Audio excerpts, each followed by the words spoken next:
DeSanto Propane is 4 generations strong as a trustworthy, family-owned business with unmatched customer service. Go online at DeSantoPropane.com for more info or call toll-free at 1-800-752-4574 today. Since 1937, the difference has been DeSanto Propane.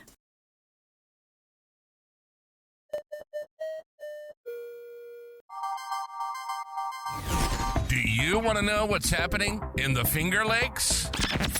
We do too. We're going in depth with decision makers in the heart of upstate New York to get the answers you need.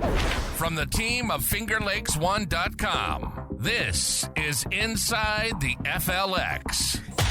All right, welcome back to Inside the FLX. It's time for our monthly chat with Mayor Steve Valentino. Mayor, thanks so much for being here this morning. How are things going on your end? Going great, Josh. Nice to see you again. All right. So since the last time we talked, Mother Nature has been throwing a lot of curveballs at the Finger Lakes. Flooding, wind damage, you name it. We've had it. How has the city been holding up against Mother Nature? You know, first thing I got to say is I compliment staff and the reaction, actually preparation and reaction to the storms. And, the city wishes it didn't get hit as hard as it did. I can tell you, I'm looking at some of the tributaries and some of the creeks that run through the city of Geneva. I've never seen them at that level of flow. But I also, keeping a close eye on surrounding communities and their damages. I think we're fortunate in some ways that we haven't experienced the depth of the tornadoes and the flooding that some other communities have had. So, not anything desirable by any means, but I think we're fortunate in how we've weathered the storm, no pun intended, and the fact that we're looking forward to how we can improve our infrastructure moving forward. We're going to need state and federal support. That's going to be critical. Yeah. Any surprises along the way here, or is it sort of the usual suspects in terms of where the city is seeing the biggest problems? Well, a lot of people like to point the finger uphill, and they believe that a lot of development has caused this. I think what a lot of people don't know is there's been zoning rules that were changed in the last 10 or 15 years where any development would have to do their own water retention, whether it's something above ground or something underground. A lot of that has taken place. A lot of road work and infrastructure has been put in with that intention to try to divert the water. I just think what we're seeing is those 100-year storms are coming left and right at us. And it's something we're going to have to prepare a little bit differently for in the future. Absolutely. Speaking of preparation, budget season has arrived. I know there's been a little bit of disagreement among city council on the particulars. Can you sort of walk us through, share your perspective and walk us through where the city is right now or where city council is in this process? It's very, very early, right? Yeah. And I think, I don't want to put the cart before the horse here, but I do want to compliment this council. We have disagreements, we have differences of opinions, but we're dealing with that very professionally, unlike previous councils. And I think as we have those good, hearty discussions back and forth, we understand each other's views. I think we have the same common goal. We want to make sure that our taxpayers are getting the best value for their money. The most recent reevaluation, people think that we're just going to take advantage of the influx of revenue, and that's not going to take place. I'm looking forward to the city manager's budget. She is being very conscious about that. I think, the challenge for me and other councilors is we want to reduce the tax burden to the taxpayers as much as possible. But at the same time, we have an increase in expenditures, and there's no magic wand to increase revenues quickly. And there's also, how do you provide the same services or better services with a vision for the future without increasing expenditures? So there's a lot of differences of opinions on how to go about that. Councilor Lavin has a lot of ideas. I ask that those ideas get vetted and put forward with communication, not only with the town of Geneva, not only with nonprofits, but with the county also.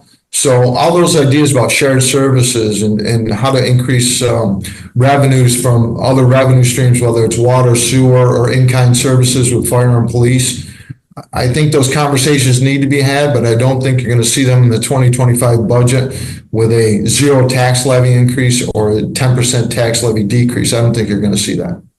Yeah. So paint the picture for us. What comes next in this process? Because eventually we're going to get to a budget here, probably in, I would assume, mid-November, but long way to go between now and then. What's next on the agenda? Yeah, our budget has to be passed by October 31st. Otherwise, it reverts back to the austerity budget of the city manager. We're going to start seeing that budget roll out early in September. And we're going to have every Wednesday in September, council will be having meetings all the way through September and October to be able to work with the department heads and the city manager to understand the budget thoroughly and to see where it's going to take the city in the future. Absolutely. So there was some controversy at last month's meeting about eliminating a community engagement position. Can you walk us through your thought process and why you felt that position wasn't necessary and why council ultimately made the decision it did?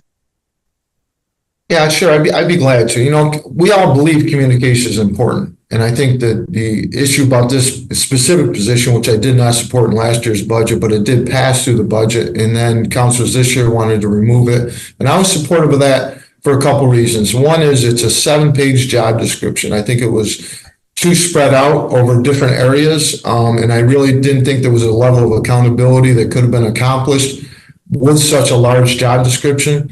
The other thing is we put a lot of effort into rebuilding our code enforcement department and our economic development department. And I'm very pleased with Mr. David West, who's the director of economic development, but I also want to see David's talents. He's been with us a little over a year now, and I want to make sure that we understand what David is bringing to the table before we start adding more staff to his department. So that's kind of where I was coming from. I'm not against it maybe in the future. I'm definitely looking at staff to come up with better ideas. And I believe the city manager, based on that recent decision, has moved forward with some options with a grant writer. You'll see in the budget, you'll see a couple of positions that are being modified to be able to absorb some of the things that the position that was eliminated should have covered. Yeah, you mentioned the 7-page job description. It was lengthy. It seemed like that was at least part of the problem among city council. It didn't really seem like everyone even fully agreed with what the primary tasks of this individual would have been. Do you think that was the biggest factor that ultimately derailed it among all of city council? Well, yeah, and I think, you saw $49,000 in the budget for this year, but it would have turned into close to $90,000 to $100,000 next year. And we're trying to be conscious about our spending. So we just talked about taxes. Without having a firm understanding of the benefits of the position and the expenses that came along with it, I think that was where the decision came down to. Yeah.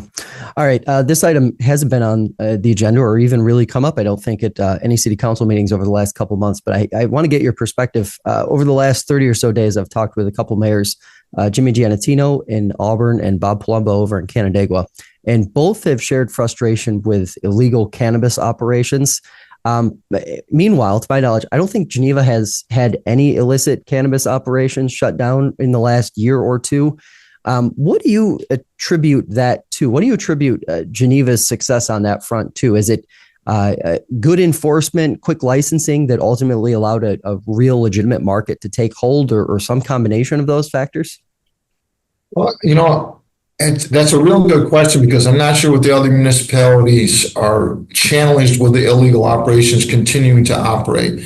In the city of Geneva, there is not any illegal operations taking place. I knew of 3 of them that have shut down.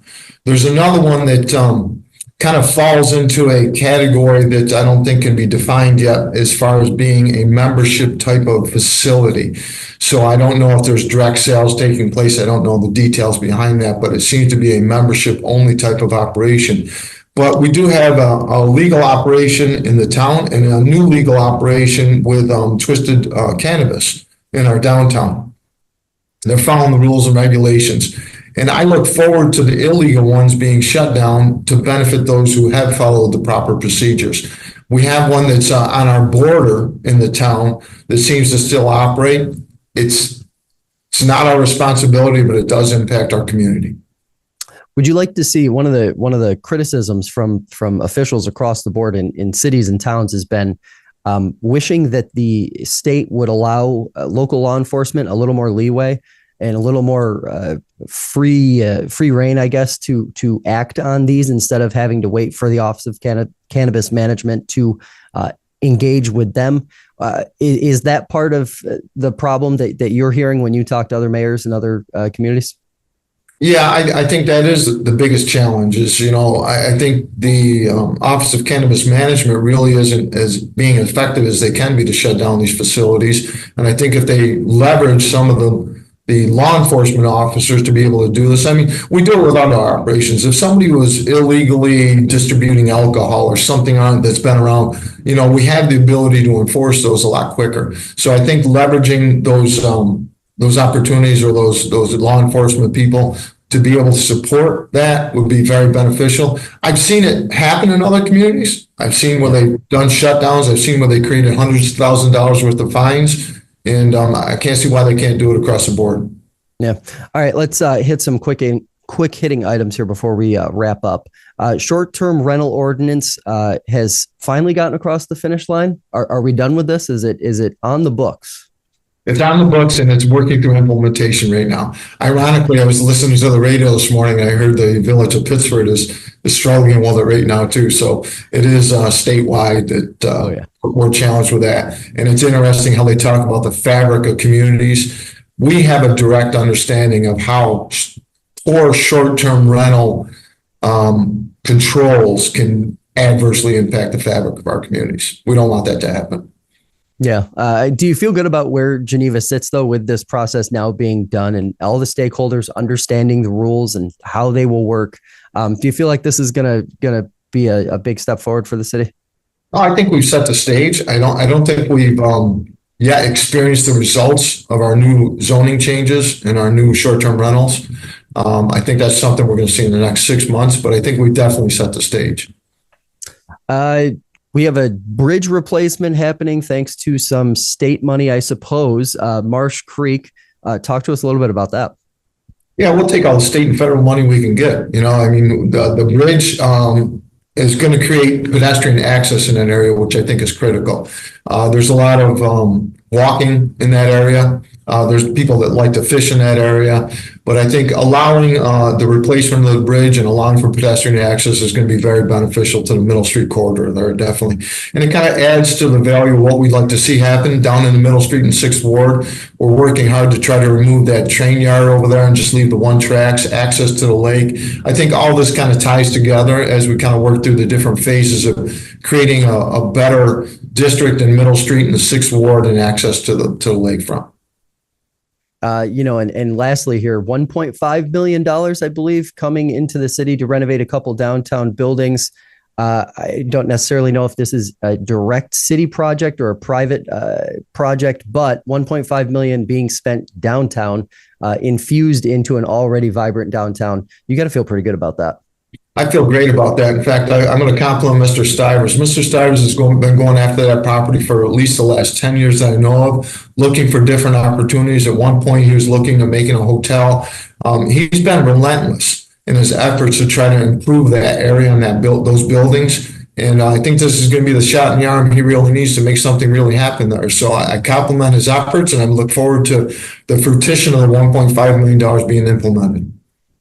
And of course, last but not least, the floor is yours. What are you looking forward to as we head to the end of August and beginning of September, other than continued discussions on the debate or on budget, rather?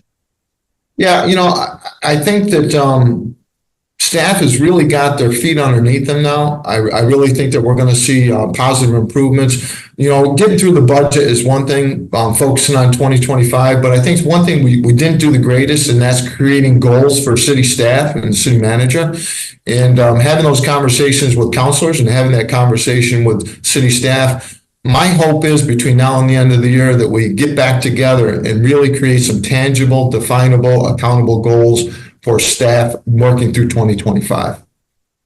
All right. Mayor, thanks so much for the time. We'll be talking to you in September. Thank you, Josh. Take care. Thanks for watching and listening to this episode of Inside the FLX. Check the show notes for links to everything we discussed today. And remember, new episodes of the show drop every Monday on YouTube, Spotify, Apple Podcasts, and the iHeartRadio app. If you have a question or a suggestion for a future episode, email news@fingerlakes1.com and download the fingerlakes1.com app for the latest breaking news. For the entire team here, thanks for joining us, and we'll see you next time.